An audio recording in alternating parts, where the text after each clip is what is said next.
तो मैंने सोचा सलाम രാജ്യത്തിന്റെ ആഭ്യന്തരമന്ത്രിയുടെ വാക്കുകളാണ് ഇത്. അതും ജനാധിപത്യത്തിന്റെ ശ്രീകോവിൽ ആയിരിക്കേണ്ട പാർലമെന്റിൽ വെച്ച് പരസ്യമായി പറഞ്ഞത്. വോട്ടുകൊള്ളയെക്കുറിച്ച് പാർലമെന്റിൽ നടന്ന ചർച്ചയിൽ രാഹുൽ ഗാന്ധിയുടെ ചോദ്യങ്ങൾക്ക് മറുപടി പറയാൻ എന്ന രീതിയിൽ സംസാരിച്ച അമിത്ഷാ പച്ചത്തെറിയും തെരുവുകൊണ്ടുകളെ പോലെയുള്ള വെല്ലുവിളികളും സംസാരവുമാണ് പാർലമെന്റിൽ വെച്ച് നടത്തിയത്. ഇന്ത്യയുടെ പാർലമെന്റ് അംഗങ്ങൾ, പ്രത്യേകിച്ച് ആഭ്യന്തരമന്ത്രി പോലും തെരുവുകൊണ്ടയേക്കാൾ തരം താഴുക എന്ന് പറഞ്ഞാൽ അവരെയല്ല പറയേണ്ടത്, അവരെ തെരഞ്ഞെടുത്ത, അവർക്ക് വോട്ട് ചെയ്ത ജനങ്ങളെ പറഞ്ഞാൽ മതി.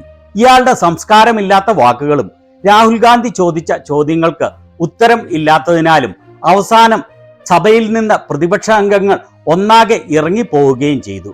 അമിത്ഷായുടെ പാർലമെന്റിലെ ഈ വൃത്തികെട്ട ആക്രോശങ്ങൾ നമുക്ക് കാണാം. ചാനൽ ഇഷ്ടപ്പെടുന്ന സബ്സ്ക്രൈബ് ചെയ്യാത്തവർ സബ്സ്ക്രൈബ് ചെയ്യാൻ മറക്കല്ലേ.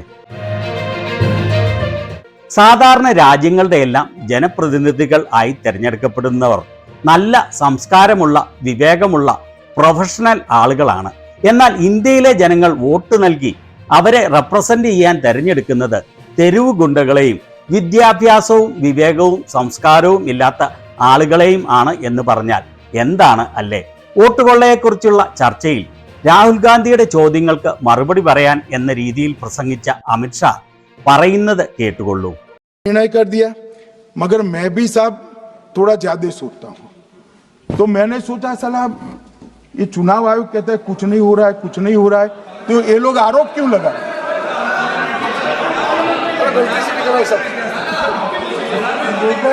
मान्यवर, मेरे शब्द कोई ऐसे हो तो काट दीजिए.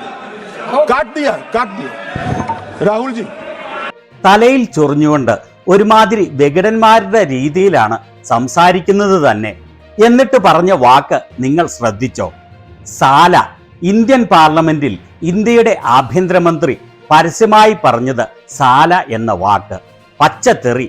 ഇത് കേട്ടിട്ട് സ്പീക്കർ ഓം ബിർള അനങ്ങുകയോ ഒരു വാക്ക് എതിർത്ത് പറയുകയോ ഇത്തരം വാക്കുകൾ പാർലമെന്റിൽ പറയരുത് എന്ന് താക്കീത് കൊടുക്കുകയോ ചെയ്തില്ല. വെറുതെ കേട്ടിരിക്കുകയാണ് ചെയ്തത്. അപ്പോൾ പ്രതിപക്ഷ നേതാവ് രാഹുൽ ഗാന്ധിയാണ് അവിടെ ഇരുന്ന് വിളിച്ചു പറഞ്ഞത് ആഭ്യന്തരമന്ത്രി ഇത്തരം വൃത്തികെട്ട തെറിവാക്കുകൾ പാർലമെന്റിൽ പറഞ്ഞു എന്ന്.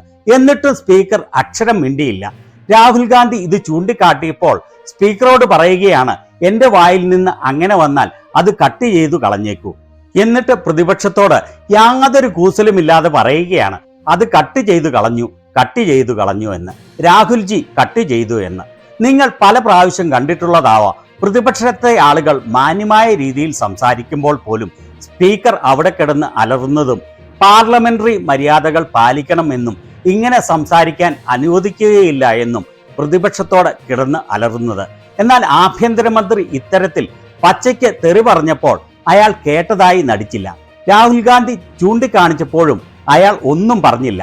രാഹുൽ ഗാന്ധി ചോദിച്ച പ്രധാന ചോദ്യങ്ങൾ ഇവയാണ്: എന്തുകൊണ്ടാണ് ഇലക്ഷൻ കമ്മീഷണർമാരെ തെരഞ്ഞെടുക്കുന്ന കമ്മിറ്റിയിൽ നിന്ന് സുപ്രീം കോടതി ചീഫ് ജസ്റ്റിസിനെ മാറ്റി അതിനു പകരം അമിത്ഷായെ നിയമിച്ചത്?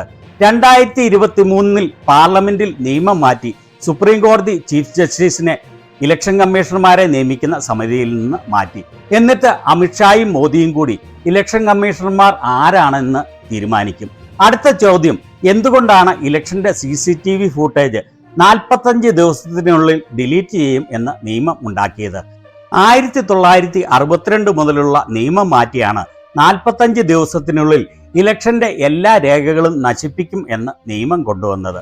പിന്നീട് ചോദിച്ച ചോദ്യം, എന്തുകൊണ്ടാണ് ഇലക്ഷൻ കമ്മീഷണർമാർക്കെതിരെ അവരുടെ കാലാവധി തീർന്നാൽ പോലും ഒരു കോടതിയിലും കേസെടുക്കാൻ സാധിക്കുകയില്ല എന്ന് നിയമം കൊണ്ടുവന്നത്? ഇന്ത്യയിൽ നിയമത്തിന് അതീതമായി 3 പേർ മാത്രമേ ഉള്ളൂ, 3 ഇലക്ഷൻ കമ്മീഷണർമാർ. അത്തരത്തിൽ നിയമം കൊണ്ടുവന്നത് നരേന്ദ്രമോദി. ഏറ്റവും പ്രധാനപ്പെട്ട കാര്യം രാഹുൽ ഗാന്ധി ആവശ്യപ്പെട്ടത് ഇലക്ഷന് 1 മാസം മുൻപ് എല്ലാ രാഷ്ട്രീയ പാർട്ടികൾക്കും ഡിജിറ്റൽ റീഡബിൾ ആയ വോട്ടേഴ്സ് ലിസ്റ്റ് കൊടുക്കണം എന്നുള്ളതായിരുന്നു. എന്നാൽ രാഹുൽ ഗാന്ധി ചോദിച്ച ഈ ചോദ്യങ്ങൾക്കൊന്നും അമിത്ഷാ മറുപടി പറഞ്ഞില്ല. അതിനു പകരം 1.5 മണിക്കൂർ വെർബൽ ഡയറിയ നടത്തുകയാണ് ചെയ്തത്. ഒറ്റ ചോദ്യങ്ങൾക്കും മറുപടി നൽകിയില്ല. അമിത്ഷാ സംസാരിക്കുന്നതിനിടെ രാഹുൽ ഗാന്ധി ഒരു ചോദ്യം ചോദിച്ചു. അതിന് ഇന്ത്യയുടെ ആഭ്യന്തരമന്ത്രിയുടെ മറുപടി കേട്ടിട്ട് നിങ്ങൾ തന്നെ തീരുമാനിച്ചുകൊള്ളൂ. स्पीकर सर, मेरा कल एक सवाल था जो हिंदुस्तान के इतिहास में पहली बार डिसीजन लिया गया कि इलेक्शन कमिश्नर्स को फुल फुल इम्यूनिटी दी जाएगी। ठीक है, ये ना इसका जवाब दे दें। इसका पीछे मैं खत्म नहीं किया सर। इसके पीछे जो थिंकिंग थी वो हमें सबसे पहले बताएं। സ്പീക്കർ സാർ, ഇന്നലെ എൻ്റെ ഒരു ചോദ്യം ഉണ്ടായിരുന്നു. ഇന്ത്യയുടെ ചരിത്രത്തിൽ ആദ്യമായി ഒരു തീരുമാനമെടുത്തു. ഇലക്ഷൻ കമ്മീഷണർമാർക്ക് പരിപൂർണമായ നിയമസംരക്ഷണം അല്ലെങ്കിൽ ഇമ്മ്യൂണിറ്റി നൽകുമെന്ന്. അത്രയും പറഞ്ഞപ്പോഴേക്കും തന്നെ സ്പീക്കർ തടസ്സപ്പെടുത്തുകയാണ്. എന്നാൽ താൻ പറഞ്ഞു തീർന്നില്ല എന്ന് പറഞ്ഞ് രാഹുൽ ഗാന്ധി തുടരുകയാണ്. അതിന്റെ പിന്നിലുള്ള കാരണം എന്താണ് എന്ന് ഞങ്ങളോട് ആദ്യം പറയൂ.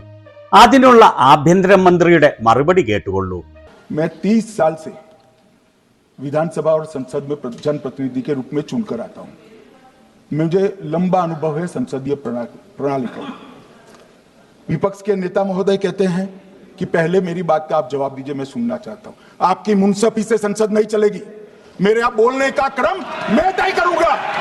इस तरह से नहीं चलेगी संसद। मान्यवर, उनको धैर्य रखना चाहिए, मेरा जवाब सुनने का। इनकी एक एक बात का जवाब मैं दूंगा। ഞാൻ 30 വർഷമായി നിയമസഭയിലെയും ലോക്സഭയിലെയും ജനപ്രതിനിധിയായി തെരഞ്ഞെടുക്കപ്പെട്ട് വന്നതാണ്. എനിക്ക് സഭാകാര്യങ്ങളിൽ ദീർഘമായ അനുഭവ സമ്പത്തുണ്ട്. പ്രതിപക്ഷ നേതാവ് പറയുന്നു ആദ്യമേ എൻ്റെ വാക്കുകൾക്ക് മറുപടി നൽകൂ എന്ന്. നിങ്ങളുടെ ആവശ്യം പോലെ സഭ നടക്കുകയില്ല. എങ്ങനെ സംസാരിക്കണം എന്നുള്ള കാര്യം ഞാൻ തീരുമാനിക്കും. ഇത്തരത്തിൽ ചർച്ച നടക്കുകയില്ല. എൻ്റെ മറുപടി കേൾക്കാനുള്ള ധൈര്യം അവന് ഉണ്ടാകണം. അയാളുടെ ഓരോരോ വാക്കുകൾക്കും ഞാൻ മറുപടി നൽകും. പാർലമെന്റിൽ കിടന്ന് തെരുവ് ഗുണ്ടകളെ പോലെ വെല്ലുവിളിക്കുകയും അലറുകയും ചെയ്യുന്ന രാജ്യത്തിന്റെ ആഭ്യന്തരമന്ത്രി എങ്ങനെയാണ് ആളുകൾക്ക് പാർലമെന്റിൽ ഇതുപോലെ സംസാരിക്കാനാവുന്നത്? അയാളുടെ തനി സംസ്കാരമാണ്, തനി കൊണമാണ് അയാൾ ഇവിടെ കാണിക്കുന്നത്. ഭരണകക്ഷി അംഗങ്ങൾക്കെല്ലാം ഇയാളുടെ സംസാരം വളരെയധികം ഇഷ്ടപ്പെട്ടു എന്നുള്ളത് ആർക്കും അത്ഭുതം തോന്നേണ്ട കാര്യമല്ല. കാരണം ഇയാളെ പോലെയുള്ളവരാണ് ഇയാളുടെ പാർട്ടിയിലുള്ള എല്ലാവരും. ലവലേശം വിവേകമോ സംസ്കാരമോ തൊട്ടു തീണ്ടിയിട്ടില്ല. അസൽ തെരുവുഗുണ്ടകളുടെ ശൈലി. മന്ദഭക്തരോട് എൻ്റെ ചോദ്യം ഇതാണ്: ഇത്തരത്തിൽ ഇയാൾ സംസാരിക്കുന്നത് നിങ്ങൾക്ക് ഉൾക്കൊള്ളാൻ ആവുമോ? സംസ്കാരമുള്ള ഒരു സമൂഹത്തിൽ ഇത്തരം ജനപ്രതിനിധികൾക്ക് സ്ഥാനമുണ്ടോ? നിങ്ങളുടെ മറുപടി എന്താണ് എന്ന് എനിക്കറിയാം. നിങ്ങൾക്ക് ഇത് മാസ്റ്റർ സ്ട്രോക്കായി തോന്നുകയേ ഉള്ളൂ. കാരണം നിങ്ങൾക്ക് ബൗദ്ധിക വികാസം ഇല്ല, വിശാലമായി ചിന്തിക്കാൻ അറിയുകയില്ല.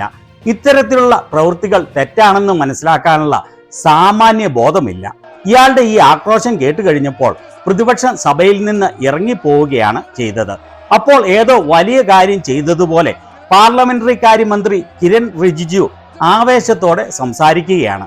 ആഭ്യന്തരമന്ത്രിയുടെ മറുപടി കേൾക്കാനുള്ള തന്റെ ഇടം പ്രതിപക്ഷത്തിനില്ല എന്ന് പറഞ്ഞ് ചോദിച്ച ഒരു ചോദ്യങ്ങൾക്കും ആഭ്യന്തരമന്ത്രി എന്ന് പറയുന്നയാൾ മറുപടി പറഞ്ഞില്ല.